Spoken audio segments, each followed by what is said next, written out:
जब वो आवाज चली गई थी, मैं भारतीय जनता पार्टी के प्रवक्ता कुछ बोल रहे थे कि मैं ज्यादा शब्द नहीं या वहाँ जो रैली हो रही उसमें ज्यादा बोल नहीं पाया। मैं जानना चाहता था कि वो क्या सुनना चाहते हैं। नहीं, कांग्रेस के पक्ष में तो आपके पास लंबी चौड़ी तकरीरें रहती है राजीव जी। आज मुझे शब्दों में कमी दिखाई पड़ी।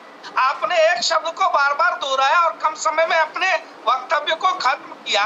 तो मैंने कहा कि आज की रैली में वो सब्सटेंस नहीं है कि राजीव जी भी उसको बढ़ा चढ़ाकर प्रस्तुत नहीं कर पा रहे।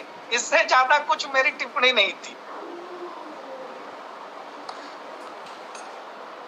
चलिए, आपको हर प्रवक्ता को, हर पार्टी के प्रवक्ता को हम एक मेहमान के तौर पर बुलाते हैं, तो इतनी हमारी ये मेहमान नवाजी है कि मैं व्यक्तिगत तौर पर कुछ किसी को बोलता नहीं हूँ। और हम मेजबान हैं और हमने आपको बुलाया, लेकिन सिर्फ इतना कह दूं कि किसी भी सत्ता पक्ष के खिलाफ अगर किसी पत्रकार को विपक्ष के समर्थन में बोलते हुए कहा जाए तो मुझे लगता है कि ये उसके लिए कॉम्प्लीमेंट है। और आज आपने सुबह की शुरुआत अच्छी की है जो मुझे विपक्ष के साथ जोड़ दिया है। नहीं तो दौर तो ये चला है कि अपनी मर्जी के कहाँ सफर में हम हैं, रुख हवाओं का जिधर का है उधर के हम हैं।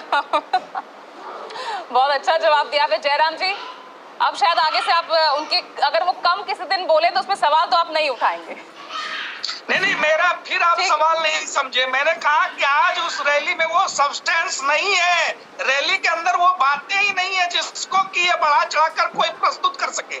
इसलिए कम शब्दों में तो अपनी बात खत्म करनी ही पड़ेगी। शेर का भी सहारा लेना पड़ेगा। लेकिन ये मीडिया के साथ साथ सोशल मीडिया का दौर है जहां हमारी इस डिबेट की क्लिपिंग पर भी लोग समीक्षा करते हैं और राजीव जी के माहौल क्या है में जो पब्लिक का ओपिनियन आता है उसकी भी समीक्षा हो जाया करती है।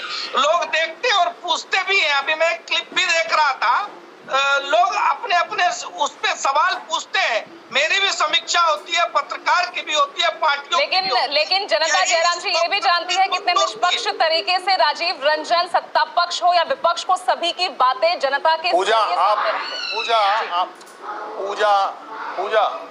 अरे देखो पूजा, आप अपनी जिस सब्जेक्ट पे उस बहस पे आगे रखिए।